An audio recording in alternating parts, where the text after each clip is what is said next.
നമസ്കാരം. Share market മലയാളത്തിലേക്ക് എല്ലാവർക്കും സ്വാഗതം. കഴിഞ്ഞ ആഴ്ചയിലെ വലിയ രക്തച്ചൊരിച്ചിലിന് ശേഷം പുതിയൊരു ട്രേഡിംഗ് ആഴ്ചയിലേക്ക് കടക്കുമ്പോൾ ഇന്ത്യൻ ഓഹരി വിപണിയെ കാത്തിരിക്കുന്നത് വളരെ നിർണായകമായ ദിവസങ്ങളാണ്. വരും ദിവസങ്ങളിൽ നമ്മുടെ മാർക്കറ്റിന്റെ ദിശ നിർണ്ണയിക്കാൻ പോകുന്ന ഏറ്റവും പ്രധാനപ്പെട്ട 4 കാര്യങ്ങളാണ് ഇന്നത്തെ വീഡിയോയിൽ നമ്മൾ വിശദമായി പരിശോധിക്കുന്നത്. അമേരിക്ക, ഇസ്രായേൽ, ഇറാൻ യുദ്ധം, കുതിച്ചുയരുന്ന ക്രൂഡ് ഓയിൽ വില, അമേരിക്കൻ സെൻട്രൽ ബാങ്കിന്റെ സുപ്രധാന യോഗം, ഒപ്പം വിദേശ നിക്ഷേപകരുടെ നീക്കങ്ങൾ എന്നിവ നിങ്ങളുടെ പോർട്ട്ഫോളിയോയെ എങ്ങനെ ബാധിക്കുമെന്ന് നമുക്ക് നോക്കാം. വിഷയത്തിലേക്ക് കടക്കുന്നതിന് മുൻപ് ഒരു ചെറിയ കാര്യം. വിപണിയിൽ ദിവസേനയുള്ള പ്രധാനപ്പെട്ട അപ്ഡേറ്റുകൾ നിങ്ങളിലേക്ക് എത്തിക്കാൻ ഞങ്ങൾ ശ്രമിക്കുന്നുണ്ട്. അത് നിങ്ങൾക്ക് ലഭിക്കുന്നുണ്ട് എന്ന് ഉറപ്പുവരുത്താൻ ഇപ്പോൾ തന്നെ ആ ലൈക്ക് ബട്ടൺ ഒന്ന് അമർത്തുക. അതുകൂടാതെ ചാനൽ സബ്സ്ക്രൈബ് ചെയ്യാനും മറക്കരുത്.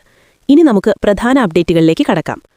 ഈ ആഴ്ചയിലെ പ്രധാന മാർക്കറ്റ് ട്രിഗറുകളിലേക്ക് കടക്കുന്നതിന് മുൻപായി നിങ്ങൾക്കൊരു ചെറിയ ചോദ്യം. ഇന്ത്യയിൽ പലിശ നിരക്കുകളും സാമ്പത്തിക നയങ്ങളും തീരുമാനിക്കുന്നത് റിസർവ് ബാങ്ക് ഓഫ് ഇന്ത്യ ആണെന്ന് നമുക്കറിയാമല്ലോ. അതുപോലെ അമേരിക്കയിലെ സെൻട്രൽ ബാങ്ക് ഏതു പേരിലാണ് അറിയപ്പെടുന്നത്?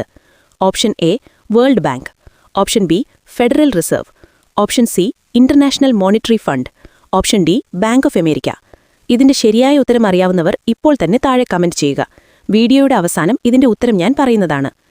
ഈ ആഴ്ച വിപണിയെ സ്വാധീനിക്കുന്ന ഒന്നാമത്തെയും ഏറ്റവും പ്രധാനപ്പെട്ടതുമായ കാര്യം മിഡിൽ ഈസ്റ്റിലെ യുദ്ധ സാഹചര്യങ്ങൾ തന്നെയാണ്. അമേരിക്കയും ഇസ്രായേലും ഇറാനും തമ്മിലുള്ള സംഘർഷങ്ങൾ ദിനംപ്രതി വഷളാകുകയാണ്.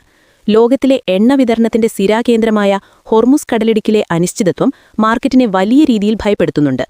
ഈ യുദ്ധവാർത്തകൾ പുറത്തുവരുമ്പോഴെല്ലാം വിപണിയിൽ വലിയ പാനിക് സെല്ലിംഗ് ഉണ്ടാകുന്നു. ഏതെങ്കിലും രീതിയിലുള്ള ഒരു വെടിനിർത്തൽ പ്രഖ്യാപനമോ സമാധാന ചർച്ചകളോ നടന്നാൽ മാത്രമേ മാർക്കറ്റിന് ഇനി സ്വസ്ഥമായി തിരിച്ചുകയറാൻ സാധിക്കൂ. ഈ ആഴ്ചയിലെ വാർത്തകൾ വളരെ സൂക്ഷ്മമായി നിരീക്ഷിക്കേണ്ടതുണ്ട്. രണ്ടാമത്തെ പ്രധാന ട്രിഗർ ക്രൂഡ് ഓയിൽ വിലയാണ്. യുദ്ധത്തിന്റെ പശ്ചാത്തലത്തിൽ ബാരലിന് $100 മുകളിൽ ട്രേഡ് ചെയ്യുന്ന ക്രൂഡ് ഓയിൽ നമ്മുടെ സമ്പദ്വ്യവസ്ഥയ്ക്ക് വലിയൊരു ഭീഷണിയാണ്. ഇന്ത്യ തങ്ങൾക്കാവശ്യമുള്ള എണ്ണയുടെ 80% ഇറക്കുമതി ചെയ്യുന്ന രാജ്യമാണ്. എണ്ണവില ഈ രീതിയിൽ ഉയർന്നാൽ നമ്മുടെ പണപ്പെരുപ്പും കുത്തനെ കൂടും. ഇത് ഓഹരി വിപണിയിലെ പല സെക്ടറുകളെയും പ്രതികൂലമായി ബാധിക്കും. ഉദാഹരണത്തിന് പെയിന്റ് കമ്പനികൾ, ഏവിയേഷൻ കമ്പനികൾ, കൂടാതെ ടയർ നിർമ്മാണ കമ്പനികൾ എന്നിവർക്കെല്ലാം ക്രൂഡ് ഓയിൽ വില വർദ്ധിക്കുന്നത് വലിയ തിരിച്ചടിയാണ്. മൂന്നാമത്തെ വലിയ ഇവന്റ് അമേരിക്കയിൽ നിന്നുമാണ് വരുന്നത്. അമേരിക്കൻ സെൻട്രൽ ബാങ്കായ US ഫെഡിന്റെ പോളിസി മീറ്റിംഗ് ഈ ആഴ്ച നടക്കുകയാണ്.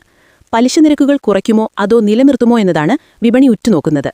ക്രൂഡ് ഓയിൽ വില കുതിച്ചുയരുന്നതുകൊണ്ട് അമേരിക്കയിൽ വീണ്ടും പണപ്പെരുപ്പം കൂടാനുള്ള സാധ്യതയുണ്ട്.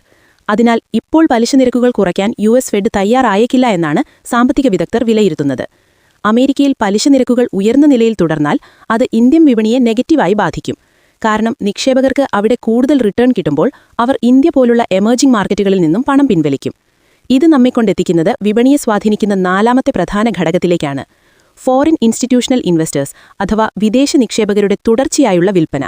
കഴിഞ്ഞ ഒരാഴ്ചയായി ആയിരക്കണക്കിന് കോടി രൂപയാണ് FIIs ഇന്ത്യൻ വിപണിയിൽ നിന്നും പിൻവലിച്ചത്.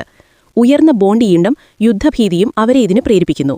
നമ്മുടെ ആഭ്യന്തര നിക്ഷേപകരായ DIIകൾ വിപണിയെ താങ്ങി നിർത്താൻ പരമാവധി ശ്രമിച്ചാലും FIIsന്റെ ഈ വമ്പൻ സെല്ലിംഗ് പ്രഷർ അവർക്ക് താങ്ങാൻ കഴിഞ്ഞേക്കില്ല. ചുരുക്കത്തിൽ വളരെ വലിയ ചാഞ്ചാല്യമുള്ള ഒരാഴ്ചയായിരിക്കും ഇത്. ഗ്ലോബൽ മാർക്കറ്റിൽ നിന്നുള്ള വാർത്തകൾക്കനുസരിച്ച് നിഫ്റ്റിയും സെൻസെക്സും മുകളിലേക്കും താഴേക്കും വലിയ രീതിയിൽ മാറിയേക്കാം. ട്രേഡ് ചെയ്യുന്നവർ നിർബന്ധമായും സ്റ്റോപ്പ് ലോസ് ഉപയോഗിക്കുക. ഇന്നത്തെ പ്രധാന അപ്ഡേറ്റുകൾ ഇവയാണ്. ഇനി ഇന്നത്തെ നമ്മുടെ ചോദ്യത്തിന്റെ ഉത്തരം നോക്കാം. അമേരിക്കൻ സെൻട്രൽ ബാങ്ക് അറിയപ്പെടുന്നത് ഫെഡറൽ റിസർവ് എന്നാണ്. അതിനാൽ ഓപ്ഷൻ ബി ആണ് ശരിയായ ഉത്തരം. ശരിയുത്തരം കമന്റ് ചെയ്ത എല്ലാവർക്കും അഭിനന്ദനങ്ങൾ. ഈ ആഴ്ച വിപണി കൂടുതൽ താഴേക്ക് പോകുമോ അതോ തിരിച്ചു കയറുമോ? നിങ്ങളുടെ അഭിപ്രായം താഴെ കമന്റ് ചെയ്യുക. പുതിയൊരു വീഡിയോയുമായി വീണ്ടും കാണാം. നന്ദി.